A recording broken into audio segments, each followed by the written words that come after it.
पता नहीं कहाँ से फतवे बना के लाते हो। कौन कहता है कि मुसलमानों की इज्तिमाइयत को तोड़ना सवाब का काम है? अब ईद वाले दिन भी इस्लाम को धक्का लगाना शुरू कर दिया। अल्लाहु अकबर। ईद आएगी, नमाज कहाँ पढ़नी? पूरे मुल्क में कहाँ नमाज पढ़ते हैं? कुछ शहरों में ईदगाह है नहीं, लेकिन पूरे मुल्क के जिन शहरों में ईदगाहें हैं वहां मुसलमानों क्या काम शुरू कर लिया? अब खुदा के लिए अपनी इज्जत अपने हाथों ना खराब करो।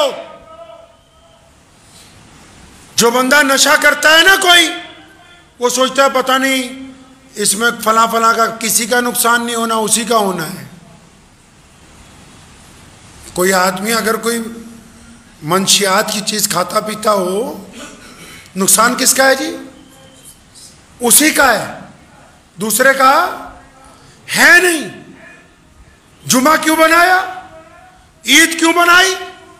नमाजों में बाजमात अदायगी के लिए क्यों कहा? इमाम को आगे क्यों खड़ा किया? ताकि मुसलमानों तुम्हारी शान कायम रहे, तुम्हारी अजमत कायम रहे, तुम्हारा जाहो जलाल कायम रहे, तुम्हारे में इत्तफाक रहे, तुम में प्यार रहे, तुम्हारी सफ़ें दुरुस्त रहें, अल्लाह तुम्हारी इज्तिमाइयत पर अपनी रहमतें नाजिल करवाएं। ये क्या तमाशबीनी शुरू कर दी कि गली मोहल्लों की मस्जिदों में ईद हो रही है? क्या मोहम्मद रसूलुल्लाह के दौर में गली मोहल्लों की मस्जिदों में ईद होती थी? ये क्या नया तमाशा बनाया कि छोटी छोटी मस्जिदों में? आप दिल्ली भी जाएं, मैं हैरान रह गया। एक मर्तबा देखा छोटी छोटी मस्जिदों में ईद की नमाज हो रही है। अल्लाह ने तुम्हें जामा मस्जिद दी, अल्लाह ने तुम्हें ईदगाहें अता फरमाई, अल्लाह ने तुम्हें इज्तिमाइयत का मौका दिया, अल्लाह ने ईद के दिन एक दूसरे से मिलने का मौका दिया, ईद के दिन खुशियां बांटने का मौका दिया, ईद के दिन एक दूसरे की शक्लें देख के खुश होने का मौका अता किया।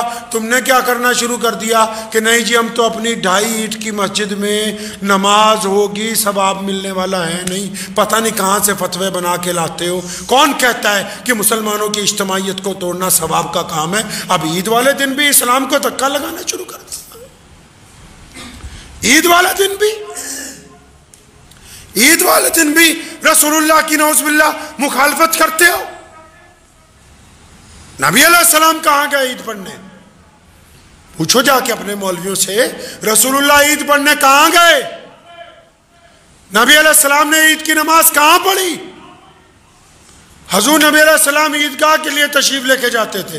सारी ईदों पर नबी अलैहिस्सलाम एक मौका शायद मिलता है कि शायद किसी वजह से या बारिश की वजह से या किसी और वजह से, वरना नबी अलैहिस्सलाम ने तमाम ईदैन की नमाजें ईदगाह में अदा की हैं। आपके पास ईदगाहें मौजूद हैं, मरकज़ी मस्जिदें मौजूद हैं कि क्यों मुसलमानों का शिराजा बिखारने में लगे हो? किस हद तक इस्लाम को नुकसान पहुँचाओगे? कभी अपने गिरेबान में झाँक के देखो, किस हद तक।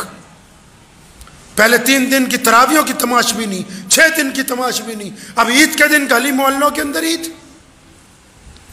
अब ईद की नमाजें छोटी छोटी मस्जिदों में 100-100, 200 लोग अदा करें। सुन लो मुसलमानों, कोई मुफ्ती मौलवी सरकार के कहने पर, कोई बड़े से बड़े इस्लामी मुल्क के बादशाह के कहने पर जितना मर्जी ये कहता रहे कि आओ फला फला छोटी मस्जिदों में नमाज हो जाएगी, रसूलुल्लाह की मुखालफत करके इस्लाम को पा नहीं सकते, रसूलुल्लाह की मुखालफत करके खुशियाँ नहीं पा सकते। इसलिए पलटो अपने रब की तरफ और अपने रसूल की तरफ और पता करो कि हमारे नबी अलैहिस्सलाम ईद कैसे मनाते थे। वहाँ पढ़िए ईद जाके, जहाँ मुसलमानों के बड़े इज्तिमा होते हैं, जहाँ ईदगाहों में जामा मस्जिदों में नमाज होती है। मैं अक्सर पूछा करता हूँ, एक आलिम मेरे पास बिहार से आए, मैंने उनसे भी पूछा, यहाँ बस्ती जोधेवाल में घर में जुमा कराते, मैं कहा वहाँ तुम्हारे गांव में जुमा हो जाता है कि नहीं? गांव में तो नहीं होता। मैं करवा के देखो कि नहीं जी, मुसलमान लठ बजाएंगे कि तू गांव में कैसे जुमा करवा रहा है। अच्छा, तो वहां दीन और है, यहां दीन और है। वहां नहीं होता, यहां हो जाता है।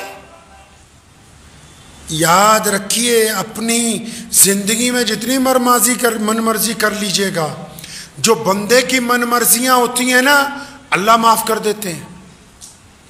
लिख लो इस बात को दिल की तख्ती पे।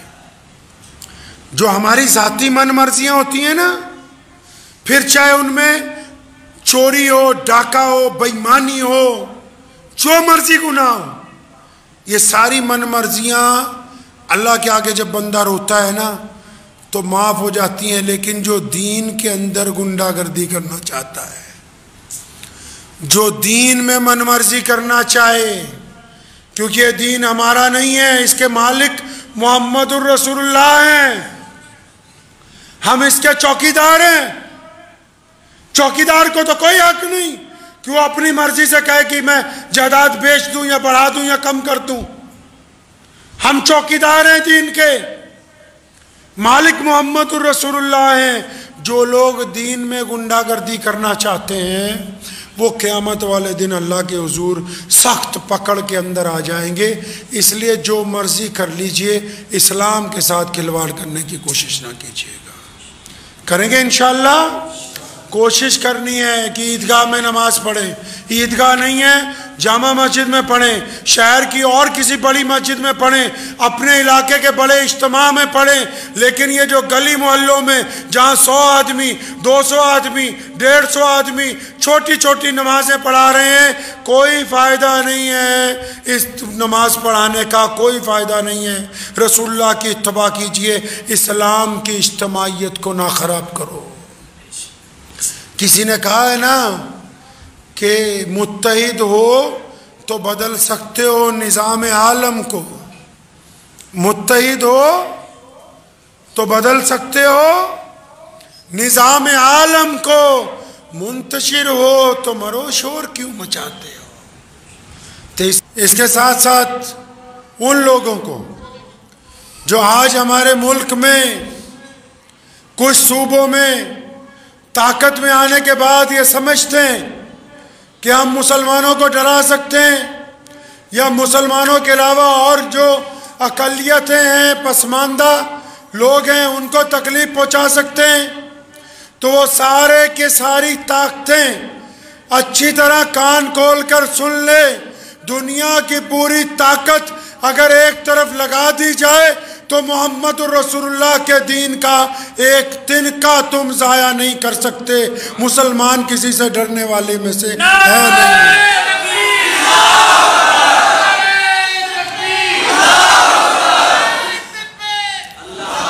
कुर्बानी देना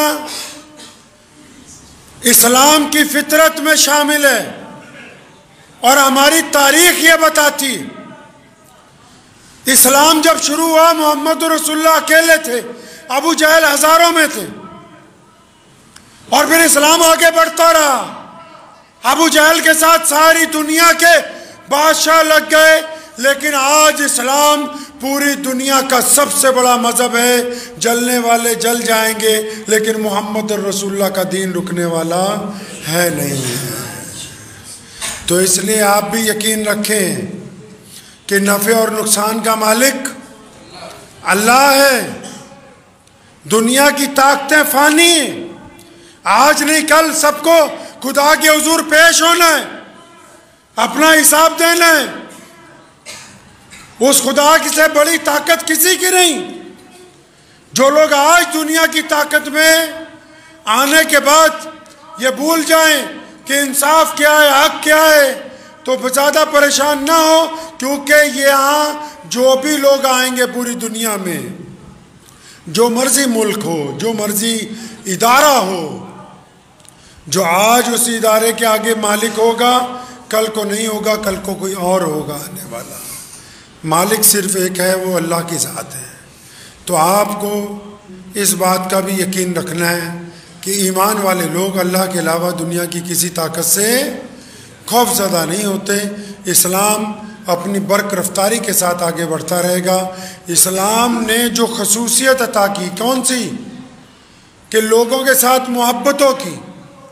मैं अक्सर कहता हूँ कि दुश्मन ताकत तो ला सकता है, एक सफ में अमीर गरीब को नहीं बिठा सकता। पूरी दुनिया के बादशाह इस्लाम के खिलाफ बोल सकते हैं, लेकिन एक थाली में किसी गरीब के साथ खाना नहीं खा सकते। ये मोहम्मद रसूलुल्लाह का दीन है। पूरी कायनात के मुसलमान आपस में ही नहीं बल्कि पूरी दुनिया के लोगों के साथ, ये प्रैक्टिकल लाइफ में अगर आप आएंगे तो हमारे देश के हिंदू भाई, सिख भाई, ईसाई भाई, दलित भाई, जैनी भाई, जिस मुसलमान का जिस गैर मुस्लिम दोस्त के साथ ताल्लुक है, उस मुसलमान का किरदार ये कहता है और उसका गैर मुस्लिम दोस्त ये कहता है कि ये मुसलमान अच्छे हैं, इनकी बात अच्छी है, इनका किरदार अच्छा है। सिर्फ मीडिया में शोर मचाने से ये शम्मा बुझने वाली नहीं है। दुआ कीजिए कि अल्लाह ताला मुझे और आप सबको इसके ऊपर अमल की तौफीक अता फरमाए। वाखिर दावन अल्हम्दुलिल्लाहि रब्बिल आलमीन। मुझे उम्मीद है कि आपको ये वीडियो पसंद आई होगी। अगर पसंद आई हो तो ये आप अपने दोस्तों के साथ शेयर करें और इस चैनल को सब्सक्राइब ज़रूर करें।